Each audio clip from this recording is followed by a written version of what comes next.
Isaías 38, queridos, versículos de 1 a 8, eu vou ler na versão RA, Maurício. Diz o seguinte: naqueles dias Ezequias adoeceu de uma enfermidade mortal. Veio ter com ele o profeta Isaías, filho de Amós, e lhe disse: assim diz o Senhor, põe ordem à tua casa, porque morrerás e não viverás. Então virou Ezequias o rosto para a parede, orou ao Senhor e disse: lembra-te, Senhor, peço-te, de que andei diante de ti com fidelidade, com inteireza de coração, e fiz o que era reto aos teus olhos, e chorou muitíssimo.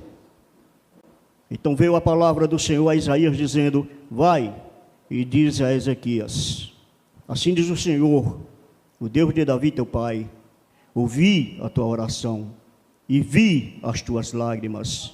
Acrescentarei, pois, aos teus dias 15 anos, livrar-te-ei das mãos do rei da Assíria, a ti e esta cidade, e defenderei esta cidade. Ser-te-á isto por parte do Senhor como sinal de que o Senhor cumprirá esta palavra que falou: eis que farei retroceder 10 graus a sombra lançada pelo sol, declinante no relógio de Acás. Assim retrocedeu o sol, os 10 graus que já havia declinado. Amém. Glórias a ti, ó Pai. Deus santo, Deus amado, Deus bendito, Deus da nossa vida, Deus do nosso louvor, Deus dos nossos caminhos, nossos sonhos, nossos pensamentos, nossos planos. Oh Senhor, nós te bendizemos nesta noite, Deus. Pai querido, porque as tuas promessas, Senhor Deus, sempre se cumprem. E mesmo, Senhor Deus, que o mundo, o inferno se juntem contra nós, mas as tuas promessas, Senhor Deus, hão de se cumprir por causa do teu santo nome. Aleluia. Glória seja dada a ti, aleluia, Senhor. Amém, Jesus. Amados, esse texto de Isaías, capítulo 38, ele vem logo depois de um acontecimento assim, maravilhoso, extraordinário, tremendo, daqueles milagrão. Tem uns milagres que são uns milagres assim que a gente, são mais comuns, mas esse aqui foi um milagrão. Foi quando o exército de Senaqueribe, o rei da Assíria, com cerca de 120 mil soldados, eles vinham passando pelas cidades como um trator, deixando atrás de si um verdadeiro rastro de terror, destruindo tudo. E eles chegam, querido, nos limites de Israel e mandam um recado para Ezequias, que é o rei de Israel, dizendo: olha para trás, veja o que nós fizemos, as cidades por onde nós passamos, e nenhum Deus dessas cidades pode nos livrá-los das nossas mãos. Então por que o Deus de vocês iria ter esse poder? O texto diz que Ezequias orou ao Senhor, e o Senhor mandou um grande livramento, e aqueles 120 mil homens, queridos, foram desbaratados, vergonhosamente derrotados, e fugiram da presença do rei Ezequias e do seu exército. Eu não vou contar em detalhes dessa história, porque esse não é o tema, mas depois os amados leiam o capítulo 37 de Isaías, porque é uma história maravilhosa. Mas a questão é que logo após, amados, esse episódio, esse milagre, eu acredito que ainda Israel estava comemorando a vitória, o livramento, porque eles estavam de fato com medo, porque eles sabiam do poderio daquele exército, e eles ainda estavam ali comemorando, celebrando, com festas talvez, músicas, danças, quando Isaías bate na porta do rei, Quando você recebe um profeta em sua casa, geralmente, você se alegra. Porque você imagina que aquele profeta, ele vem trazer boas notícias. Não foi o caso. Não foi o caso. Isaías estava chegando na porta do rei Ezequias para dar a ele a notícia mais terrível que um homem ou uma mulher pode esperar. E a notícia, queridos, era: olha, arruma tuas coisas, coloca o que está fora do lugar no lugar, arruma a tua casa, paga tuas contas, te acerta com quem tu tiver de acertar, reveja a sua vida, reveja o seu coração, os seus sentimentos, veja como é que está o seu relacionamento dentro de casa, ou na igreja, ou no trabalho, ou com as pessoas, seus vizinhos. Observe o que é que tem para consertar na sua vida e conserte, porque essa doença que te acometeu, ela não tem cura, e certamente morrerás dela. Põe em ordem a tua casa. Põe em ordem a tua casa. Coitado de Ezequias. Ele murchou na hora. Toda a alegria se transforma em tristeza. Não deu nem para comemorar a vitória. É como no jogo de futebol, que um jogador faz um gol, aquela alegria, todo mundo se abraçando, a torcida vibrando, de repente, o bandeirinha, agora é o VAR, né?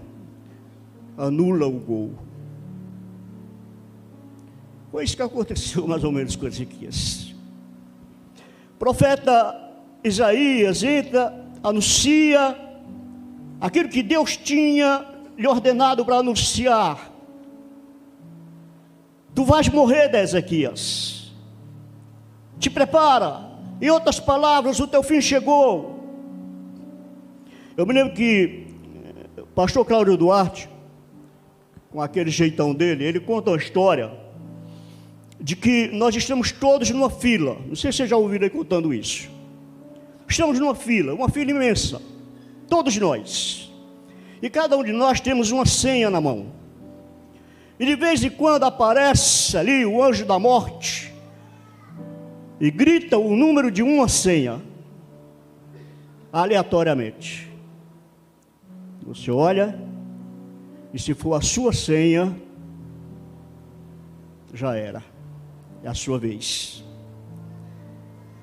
E não tem essa, não, deixa eu trocar com fulano, vamos trocar de lugar comigo aqui, vamos fazer um negócio aqui. Não tem isso. Se chegou o número da sua senha, queridos, é porque chegou a sua hora de partir. Gritaram o número da senha de Ezequias. Seu fim havia chegado. Mas como você reagiria se você recebesse uma notícia como essa? Porque hoje eu percebo que os profetas atuais, geralmente, eles só dão notícias boas. É como aquelas caixinhas de surpresa. Eu não sei se vocês se lembram das caixinhas de surpresa que tinha, com os versículos, que você puxava um cartãozinho, e só tinha coisa boa no cartãozinho, né? Deus, seu Deus de vitória, olha, em Cristo Jesus tu és mais que vencedor, só coisa boa. Você não puxava um cartãozinho daquele para ter algo que te exortasse ao arrependimento, que te exortasse à conversão, que te exortasse a voltar para Deus. Não, só tinha promessa boa naquelas caixinhas de surpresa. Eu acho que nem tem mais. Eu vi outro dia o Valdemir Santiago vendendo umas, mas parece que era R$1.000. Estava muito caro. A gente comprava acho que por uns R$10 na livraria. Aí, queridos, é mais ou menos isso. Os profetas de hoje parece que eles só têm notícia boa para dar. Os profetas do Velho Testamento, ao contrário, amados, quando Deus enviava um profeta no Velho Testamento, o povo começava a tremer, porque geralmente eles iam para levar alguma exortação, alguma repreensão do Senhor. O que era que você faria se estivesse no lugar de Ezequias? Um dia alguém fez essa pergunta para John Wesley. John Wesley, se Jesus voltasse amanhã e você tivesse certeza de que ele voltaria amanhã, o que era que você faria de diferente? Ele diz: nada. Eu não mudaria uma vírgula na minha agenda, eu viveria esse dia da mesma forma. Não mudaria nada. E você? Se você soubesse que esse é seu último dia, o que se faria diferente? Queridos, eu fico imaginando que em menos de um minuto, a vida da pessoa passa todinha ali na nossa cabeça, como se fosse um sonho, um filme. E talvez você pensasse nos seus projetos, nos sonhos que você ainda tinha para realizar, nos seus objetivos, naquilo que você tinha projetado para a sua vida daqui a 1 ano, a 2 anos, a 5 anos, a 10 anos, e que talvez agora, com essa notícia, você tivesse que passar esses planos para outra pessoa realizar, porque agora nada mais importava. Nada mais importava. Tem uma música dos Titãs. Se lembra dos Titãs aí, Lidinho? Lidinho não é da época dos Titãs, não. Os Titãs, eles são uma banda dos anos 80, 90. Fizeram muito sucesso. E tem uma música deles, queridos, chamada Epitáfio. Epitáfio. Talvez você não saiba o significado dessa palavra, mas epitáfio é aquela inscrição que se coloca no túmulo de uma pessoa quando ela morre. Por exemplo, a pessoa morreu, aí aqui jaz fulano de tal, um bom pai de família, uma pessoa boa, que generosa, e etc, e etc. Então o epitáfio é isso, é aquela inscrição, aquela placa que se coloca no túmulo, na lápide de alguém que faleceu. Então o que se pressupõe é que os versos dessa música foram escritos por alguém que já havia falecido. E eu separei apenas as 2 primeiras estrofes aqui para citar para vocês dessa música. Diz assim: eu devia ter amado mais, ter chorado mais, ter visto o sol nascer. Lembraram da música, né? Eu devia ter arriscado mais, até errado mais, ter feito o que eu queria fazer. Eu queria ter aceitado as pessoas como elas são. Cada um sabe a alegria e a dor que traz no coração. Eu devia ter complicado menos, trabalhado menos, ter visto o sol nascer. Eu devia ter me importado menos com problemas pequenos e ter morrido de amor. Eu queria ter aceitado a vida como ela é. A cada um cabe alegrias e a tristeza que vier. Queridos, quando nós dizemos eu queria, isso é uma expressão de arrependimento. Isso aqui expressa arrependimento por algo que a gente gostaria de ter feito e não fez. E que talvez agora, nessa altura da nossa vida, seja tarde. Não dê para voltar no tempo, não dá para retroceder e consertar aquilo que a gente fez de errado. E às vezes tem pessoas que a gente pergunta: você se arrepende de alguma coisa na sua vida? E ela diz: não. É mentira. Não há um ser humano no mundo que não se arrependa de algo que tenha feito. pelo menos eu me arrependo de um monte de coisas, que se eu pudesse voltar atrás, eu teria feito diferente. Mas a vida não é assim. Não é com os erros que a gente aprende. Não é com os erros que a gente amadurece. Não é com os erros que a gente vai se aperfeiçoando, aproveitando cada tropeço na vida para a gente se tornar um ser humano melhor, um pai melhor, uma esposa melhor, um pastor melhor, alguém melhor para a sociedade. Uma notícia de morte iminente certamente deixaria qualquer um de nós bastante conturbado. E quem sabe, queridos, arrependido de tantas coisas que ficaram sem realizar, tantos abraços que não foram dados, tantos beijos que não foram dados, tantos eu te amo que não foram ditos. Que sabe a gente olhasse para trás assim, como me desse um aperto no nosso coração, meu Deus, eu estou indo embora, eu não pedi perdão a fulano, eu não me reconciliei com ciclano, eu não disse aquilo que eu gostaria de dizer.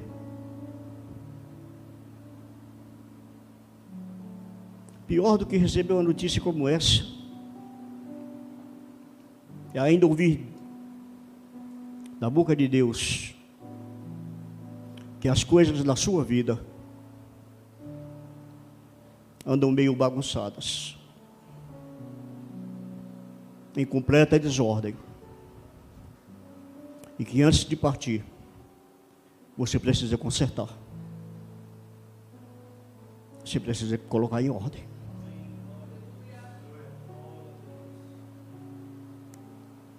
Deus não gosta, amados, de coisas fora do lugar. E é interessante observar que a nossa bagunça aqui na terra tem reflexo no céu. Elas chegam até onde Deus está e Ele observa, e Ele vê, e Ele manda o profeta, e ele diz: olha, vai lá, Ezequias vai morrer, ele não pode morrer antes de consertar algumas coisas que ele precisa consertar. Deus se incomoda sim com tudo que gira em torno de nós, e que tudo que gira em torno de nós esteja em perfeita ordem. O que é que você precisa colocar em ordem hoje, amado, na sua vida? O que é que você precisa? Talvez a sua vida de comunhão com Deus. Querido, cuidado com o comodismo. Cuidado para você não se acostumar com o culto. Cuidado para que o culto não se torne para você simplesmente um hábito. E isso não venha trazer para você prejuízos espirituais. Que você esteja aqui porque o ambiente é gostoso, porque o louvor é gostoso, porque as pessoas são cheirosas, bonitas, todo mundo bem vestido. Porque o culto não é só isso. A adoração a Deus não se resume, amados, a esse momento aqui. O rei Ezequias, ele era um homem reto. Veja comigo o versículo 3. Coloca aí, Maurício, por favor. No versículo 2, quando Ezequias recebe a notícia, ele virou o rosto para a parede e ele orou ao Senhor. Mas, amados, não foi uma oração qualquer. Não foi. Ele ora dizendo assim: lembra-te, Senhor. Lembra-te, Senhor. Senhor, peço-te, Lembra-te que andei diante de ti com fidelidade. Você poderia dizer isso a Deus hoje? Senhor, lembra-te que andei diante de ti com inteireza de coração. Você poderia dizer isso a Deus hoje? Lembra-te, Senhor,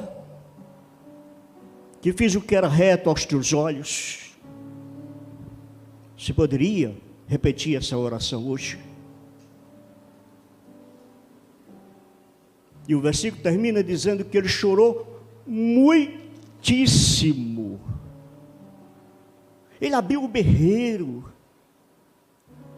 Ele chorou, queridos, como um bezerro desmamado. Ele coloca para fora, queridos, toda a sua angústia naquelas lágrimas. Porque Ezequias, ele olha para si e ele diz: eu sou um homem reto, eu sou um homem fiel, eu ando nos caminhos do Senhor. Então por que isso? Por que isso agora?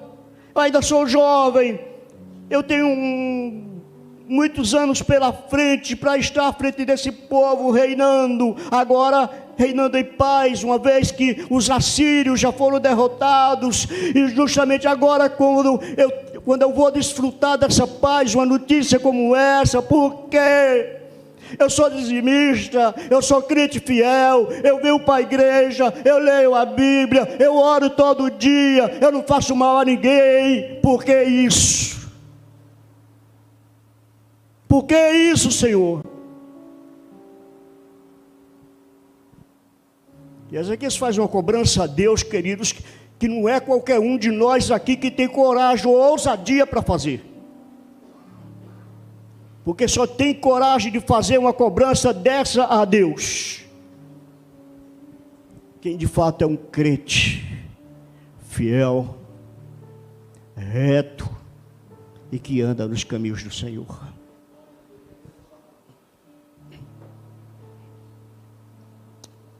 Mas pelo jeito, alguma coisa ainda precisava ser colocada em ordem na vida daquele homem.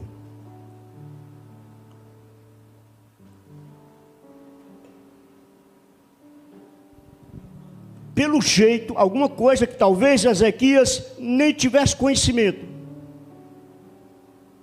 Mas havia alguma coisa que precisava ser colocada em ordem na vida daquele homem. E precisava ser agora, porque não tinha mais tempo, porque o tempo da oportunidade já estava ali, aos 45 do segundo tempo, porque ele não teria chance para voltar e consertar. Meu amado, o meu desejo é que você perceba que o propósito de Deus para a sua vida não é ser um bom pai, não é ser uma boa mãe, não é ser um bom profissional, uma boa veterinária, um bom arquiteto, uma boa médica. O desejo de Deus para a sua vida, queridos, não é que você se apaixone para alguém, se case, tenha filhos, constitua uma família. O que Deus projetou para você, queridos, é muito mais do que isso. É muito mais do que isso. Isso aí são bônus. Isso aí, queridos, são coisas que Deus vai acrescentando à nossa vida. Bênçãos que Ele vai acrescentando pela sua bondade, pela sua graça.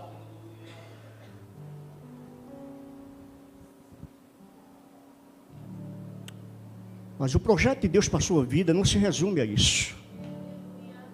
Não. Não foi, querido, para você ser um exemplo de profissional e ter a parede repleta de diplomas, de homenagens, de troféus, absolutamente.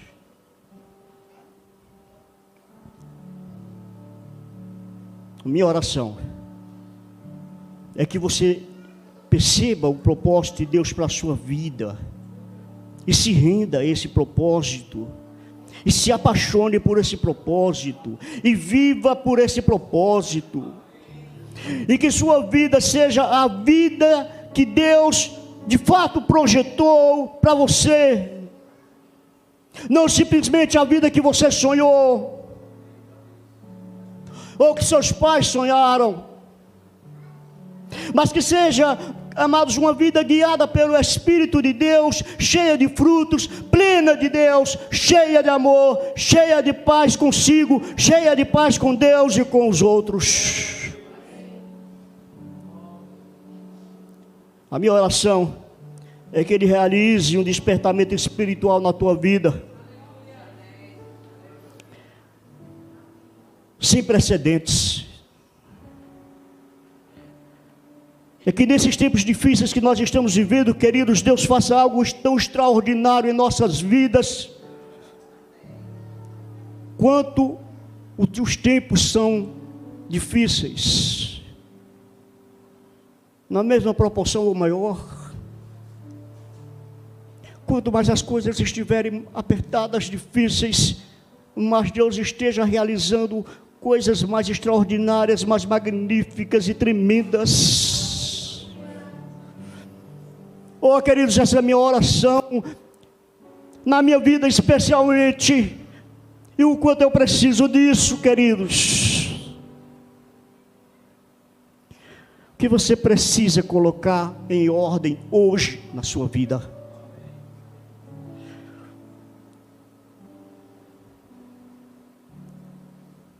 Você tem andado diante de Deus com retidão, uma vida sem desvios, sem tropeços, sem pecadinhos que vão acumulando e se tornando uma montanha? Você tem sido fiel a Deus na sua vida financeira? Como é que está, querido? E em sua casa? E com sua família? Está tudo bem?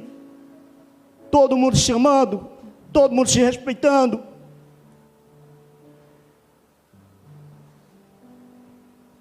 Como é que está?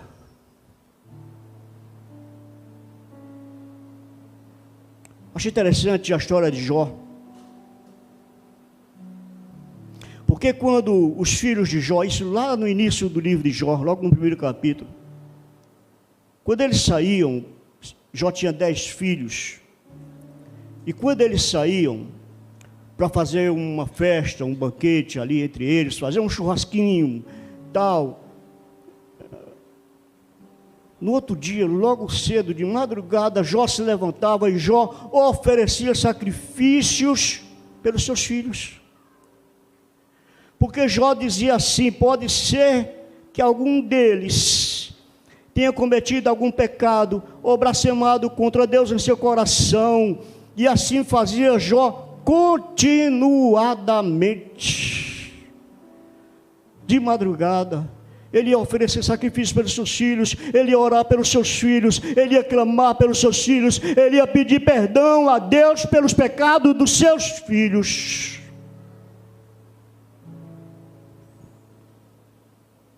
Sabe, amados, às vezes a gente está aqui na casa do Senhor e a gente não sabe onde está o nosso filho. Algumas mulheres não sabem onde está o seu marido.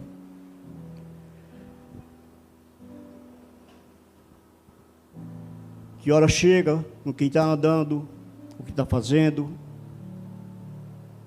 E muitas vezes, amados, nós não temos a menor preocupação. Quando ele chega em casa, a gente sente até aquele alívio. Graças a Deus chegou, porque o mundo está muito violento. A nossa preocupação se resume a isso. Quando nós deveríamos estar preocupados, amados, com coisas muito mais superiores, muito mais importantes do que simplesmente com a segurança dos nossos filhos. Como é que está a sua família? Como é que está o seu testemunho no seu trabalho? Como é que você tem andado com Deus, com interesse de coração? Tua casa está limpa? Totalmente limpa? Ou tem alguma sujeira debaixo do tapete? Amados, não adianta levantar as mãos para o alto se elas não estiverem completamente limpas. Não adianta choro se não for um choro de arrependimento. Não adianta, querido, jejum se não for com quebrantamento. Põe ordem, amados, a tua família. E essa é uma responsabilidade muito grande, mas principalmente de nós homens.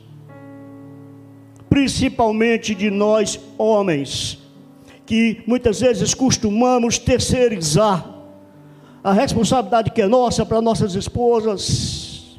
Mas são os pais que são chamados como cabeças da família, responsáveis pela família e que vão dar conta pela sua mulher e pelos seus filhos.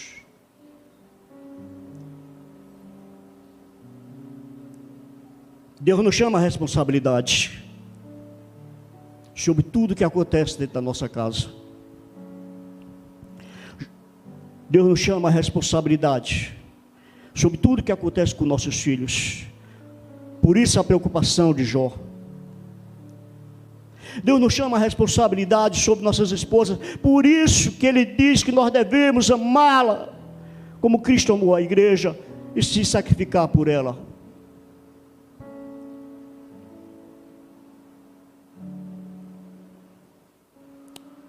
Nós pais, nós homens, não podemos ser omissos. Nós estamos encarregados de estabelecer princípios que coloquem ordem em nossa casa. Princípios cristãos, limites cristãos, base cristã, ensinamentos cristãos. O que deve entrar na nossa casa e o que não deve entrar na nossa casa, nós é que somos responsáveis. Isso entra, isso fica do lado de fora.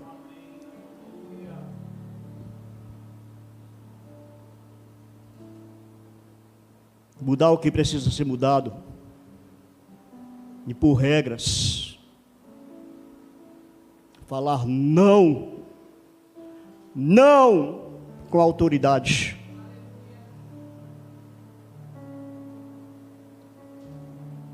E restabelecer, queridos, a autoridade que talvez você tenha perdido no caminho algum dia. Nunca é tarde.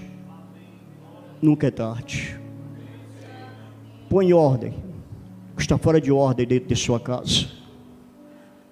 Deus tem uma obra maravilhosa para realizar em nossas vidas, amados, mas isso inclui nossa família. Eu creio no Deus dos pactos. Aquele Deus que fez o pacto com Noé, mas incluiu a família de Noé. Aquele Deus que fez o pacto com Moisés, mas incluiu a família de Moisés. Aquele Deus que fez o pacto com Abraão, mas incluiu a família de Abraão.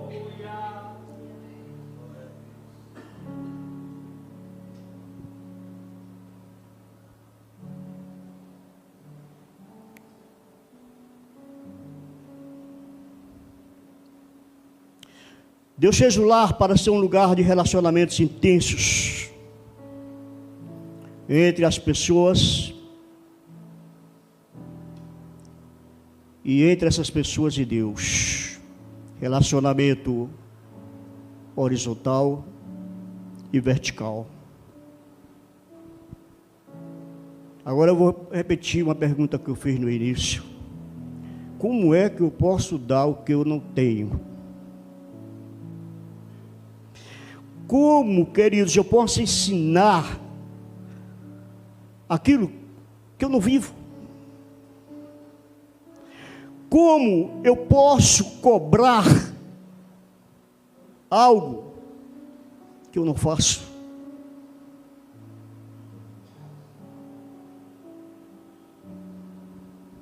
Põe em ordem a sua vida. Você já parou para analisar que dom extraordinário é a vida? A vida que Deus nos deu. Todos nós estamos aqui, queridos, respirando naturalmente, sem fazer esforço. Deus criou você, Deus formou você, Deus lhe deu fôlego de vida. Infelizmente, amado, muitas pessoas fazem da sua vida uma tragédia, uma bagunça, uma derrota, um precipício.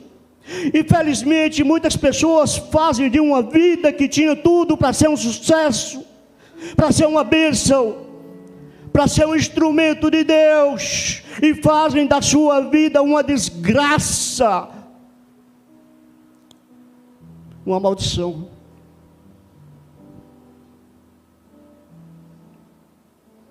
Bagunçam tudo, estragam seus melhores anos vivendo dissolutamente e desordenadamente, e estragam sua saúde, seu bem-estar, e vive de forma estressante, uma vida sem paz, uma vida sem alegria, fazem da sua vida um fardo, e quando acordam, queridos, a vida já foi, a vida já passou, não dá para recuperar os anos perdidos. E aí você ouve alguém gritar o número da sua senha.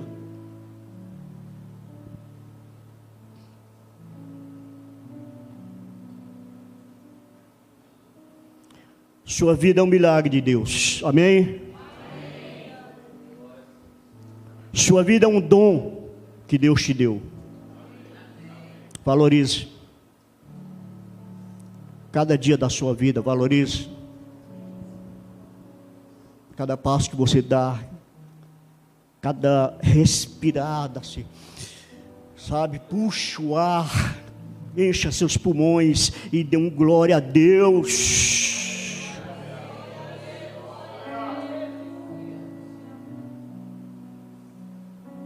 Valorize seus dias,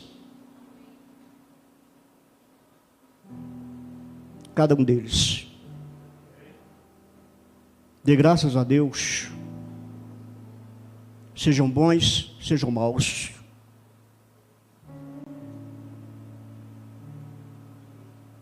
Agradeço a Deus.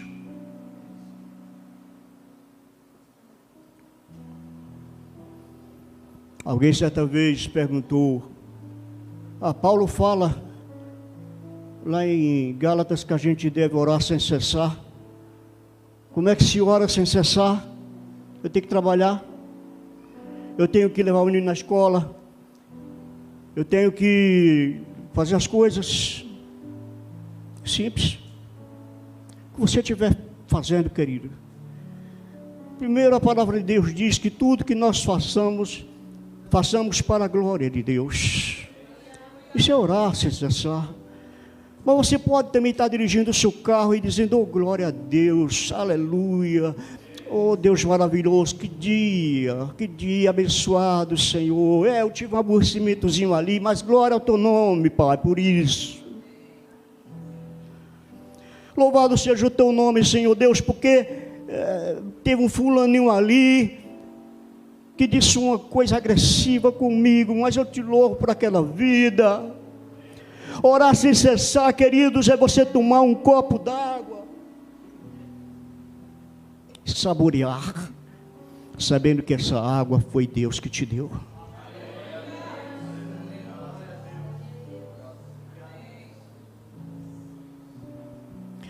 Orar sem cessar. Eu me lembro de uma história de uma senhora que ela aprendeu um cântico, um corinho. Antigamente, na minha época, era corinho. Lidinho aqui não vai saber não. Está em Romanos 11, 36, aquele texto quando Paulo diz, porque dele, por ele, para ele, são todas as coisas, glória pois a ele eternamente, amém.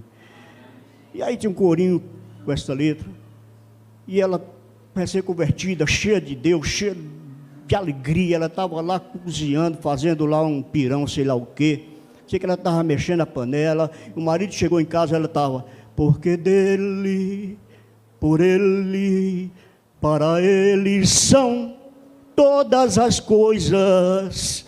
E assim ela ia fazendo, quando ela estava varrendo a casa, tudo que ela fazia no ritmo da música.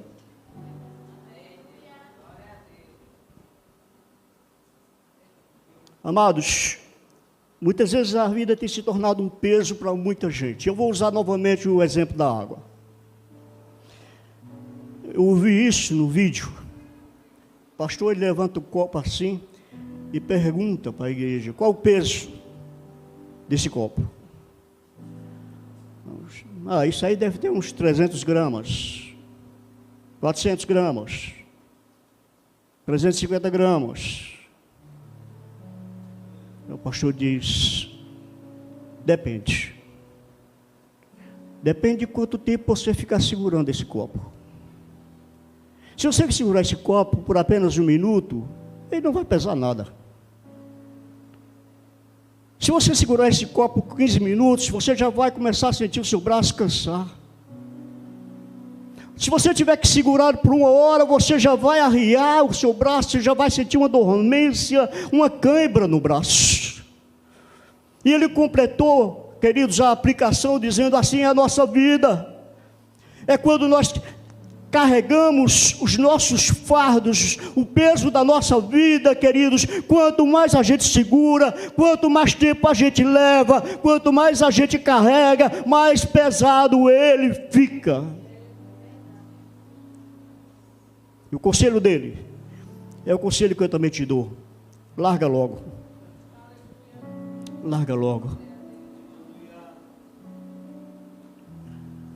Quando Ezequias recebe a notícia, ele fica desesperado e ele resolve ter uma audiência direta com Deus. Ele não quer conversar com o profeta, ele não quer conversar com ninguém, ele quer conversar com Deus. Ele entra na sala do trono com o Rei do Universo e despeja aos seus pés toda a sua frustração, e ele faz a sua defesa. Lembra-te, Senhor, peço-te, lembra-te de quem andei reto diante de ti, andei diante de ti com fidelidade, com inteireza de coração, fiz o que era reto aos teus olhos. Lembra-te disso, Senhor. Ele faz uma cobrança a Deus. Oh, queridos, será que você poderia apresentar a Deus as mesmas razões para Deus ouvir a sua oração? Será que você poderia convencer Deus através, queridos, de uma oração feita com essa honestidade? Será que você poderia lembrar a Deus dos seus feitos, embora ele não se esqueça? Como é que está o seu saldo? Como é que está a sua vida de comunhão? Qual o nível do seu relacionamento com Ele? Amados, eu preciso ser sincero com vocês. Tem certas mensagens que eu pessoalmente não tenho coragem de pregar.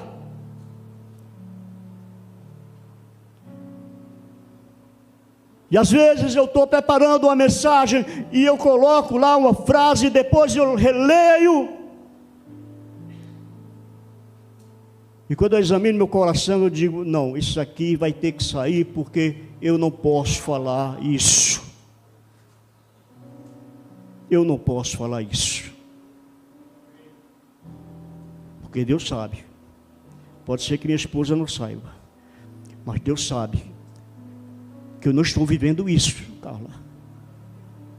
Eu não estou vivendo isso, Gleison. E eu não posso pregar aquilo que eu não estou vivendo.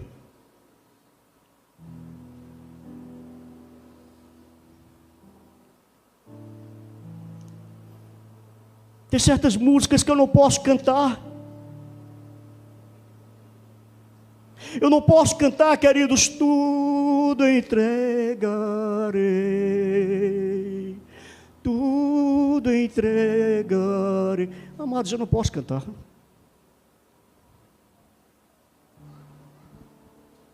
E assim tantas e tantas outras.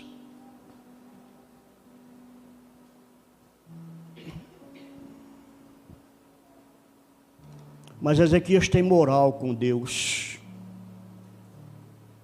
Ezequias tem crédito com Deus. Mas ainda que sua vida não seja, queridos, um exemplo talvez por conta de algumas manchas, algumas marcas, alguns pecados. Deus não rejeita um coração arrependido, quebrantado, sincero e humilde.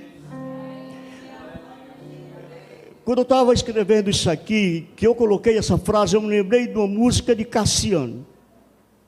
Deus não rejeita a oração. Eu me lembrei, Deus não rejeita a oração. Quem disse? Quem disse, Cassiane? Minha amada irmã. Deus rejeita sim.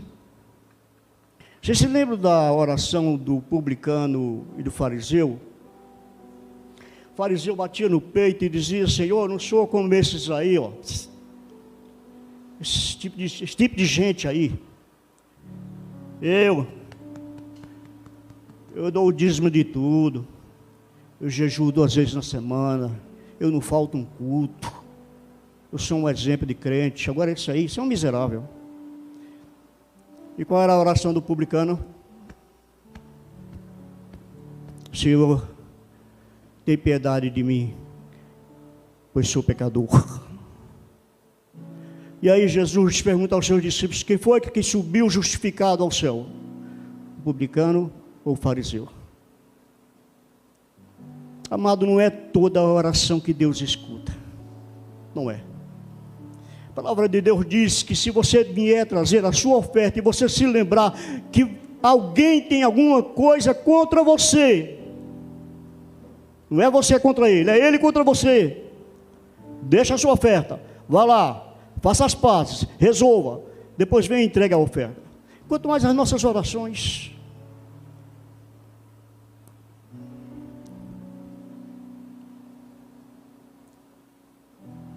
Queridos, Ezequias rasgou seu coração na presença de Deus, chorou muitíssimo.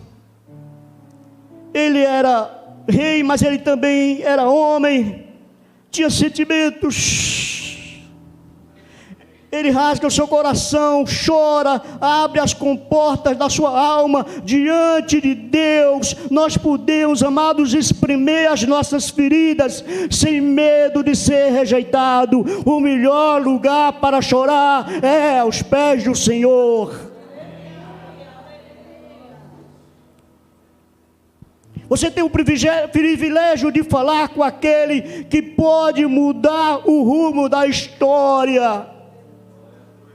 A sentença de morte já havia sido dada, já havia sido decretada.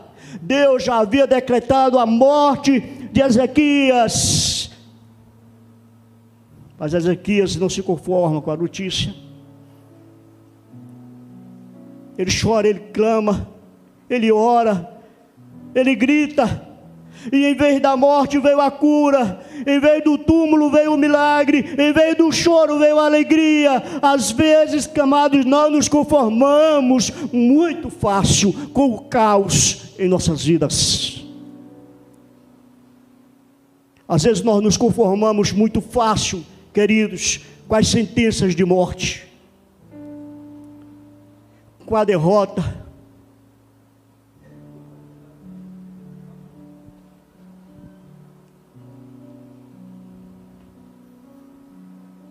Esquecemos que Deus tem um coração misericordioso. Você se lembra do que foi que ele fez com Nínive? Ele decretou a destruição de Nínive. Ele ia fazer com Nínive a mesma coisa que ele fez com Sodoma e Gomorra. Estava certo já. Lá no final do livro, amados, de Jonas,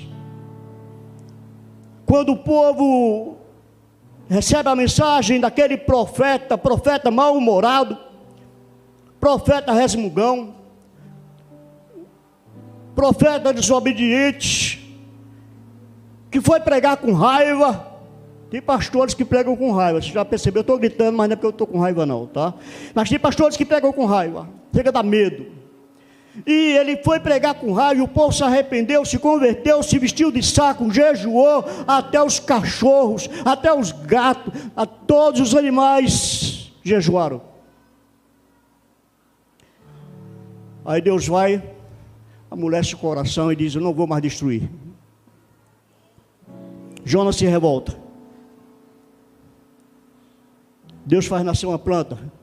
Jonas fica ali naquela sombrinha, curtindo a sombra daquela planta. Depois a planta morre. Aí Jonas vai, reclama, chia e murmura, e Deus diz: você tem pena de uma planta que nasce num dia e morre no outro, e não quer que eu tenha misericórdia de uma cidade que tem 120 mil almas? Amado, quem disse que Deus não muda de ideia? Ele muda sim. Eu poderia citar vários exemplos para vocês aqui. Moisés certa vez fez Deus mudar de ideia. Deus disse para Moisés: Moisés, tu vai, eu vou mandar um anjo na frente, mas eu não vou mais com esse povo, porque é povo de dura cerviz. Se eu for, eu vou terminar destruindo esse povo.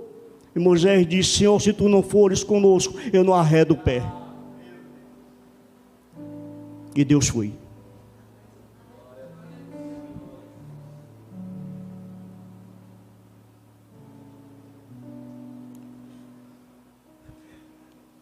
Às vezes nós somos muito conformados. Vemos nossos filhos se perderem e não incomodamos Deus. Vemos o marido chegar em casa bêbado e aceitamos pacificamente. O casamento está indo para o brejo e a gente nem aí. Eu vou para a igreja. Mas nós precisamos ter a mesma atitude daquele rei, orar e ter uma audiência com aquele que pode mover o mundo. O versículo 4, Maurício. Então veio a palavra do Senhor a Isaías, dizendo: vai e diz a Ezequias: assim diz o Senhor, o Deus de Davi, teu pai, ouvi a tua oração, vi as tuas lágrimas, acrescentarei, pois, aos teus dias 15 anos. Ezequias foi o único homem na face da terra que sabia exatamente o dia da sua morte. Daquele dia a 15 anos.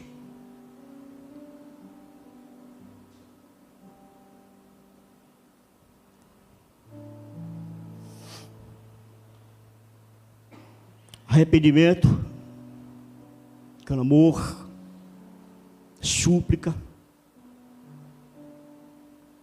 É disso que Deus gosta. E a nossa oração, queridos, deve ter esses ingredientes.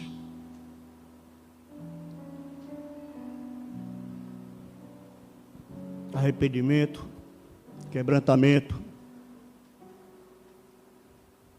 clamor, súplica.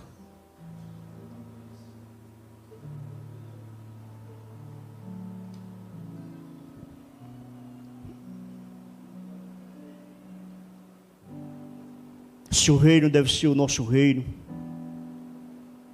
Nossa casa deve ser a sua casa. Nossa família, a sua família. Nossa vida, a sua vida. Precisamos, amados, estar em perfeita ordem diante de Deus. E o que Deus colocou em nossas mãos para fazer, nós precisamos fazer. Os céus e a terra se moveram naquele dia. Eu acho interessante isso, amados. Porque o pessoal fala que a terra não pode parar, nem retroceder, porque senão é muita catástrofe que vai acontecer.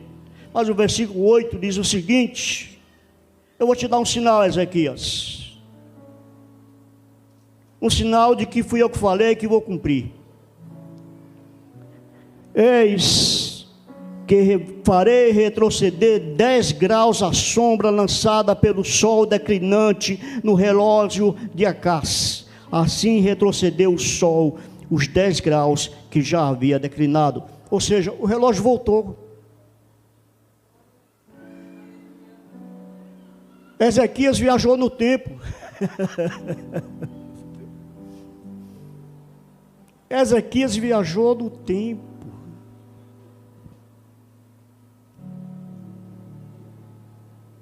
Esse é o Deus, queridos, que não estaria impossível para Ele. Céus e a terra se movem para que a nossa oração seja atendida por Ele. Deus fez o sol parar antes de parar a enfermidade de Ezequias. O Deus que ouve a sua oração é o Deus que controla os astros, o cosmos, o universo, o mundo. Ele é o mesmo Deus que ouve a tua oração, o teu clamor, feito lá no teu quartinho, de joelhos, só você e Ele. Ele ouve. E lá em Apocalipse diz que um anjo está com uma taça de cristal cheia das orações dos santos. Não se perde uma lágrima. Quando o povo de Deus clama, os céus se movem. O inferno treme e as coisas novas acontecem na terra. Então ore, chore, creia, e os milagres de Deus irão florescer também na sua vida. Ponha em ordem a sua casa, ponha em ordem a sua família, põe em ordem a sua vida, põe em ordem a sua alma. Deus pode lhe dar muito mais do que o que você pede. Para concluir, versículos 5 e 6.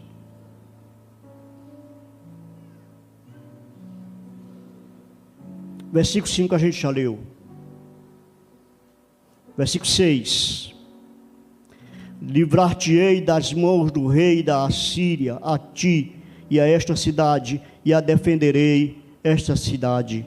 Ser-te-á isto da parte do Senhor, como sinal de que o Senhor cumprirá esta palavra que falou. Se percebe, amados, que a misericórdia de Deus, ela sempre vem acompanhada com a sua graça.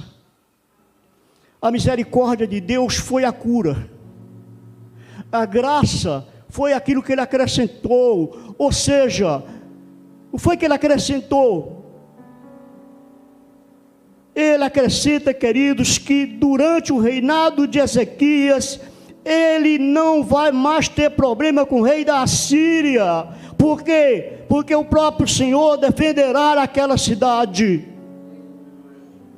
Ele não só deu 15 anos de vida, mas 15 anos de perfeita paz. Deus pode lhe dar muito mais do que o que você pede.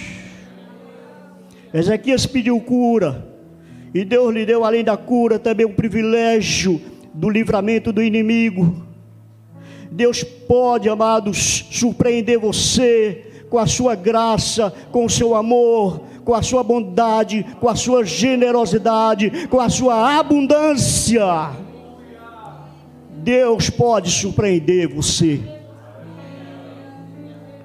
e te dar muito mais do que o que você pede, ou mais do que o que você precisa. Você se lembra de Salomão? O que é que tu queres, Salomão? Senhor, eu quero sabedoria para poder administrar esse reino e esse grande povo que tu me deste. O Senhor diz: porque pediste sabedoria e não pediste riqueza, nem fama, nem poder, eu te darei sabedoria, mas acrescentarei isso e isso e isso.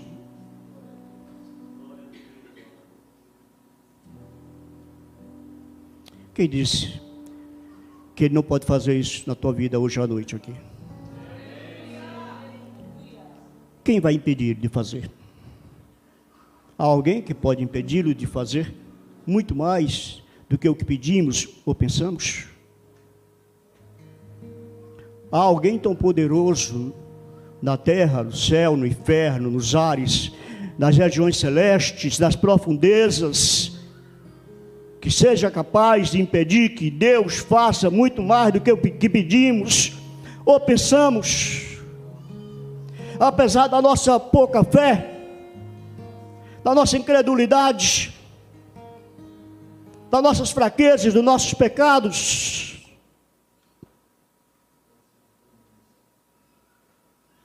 Vamos colocar de pé.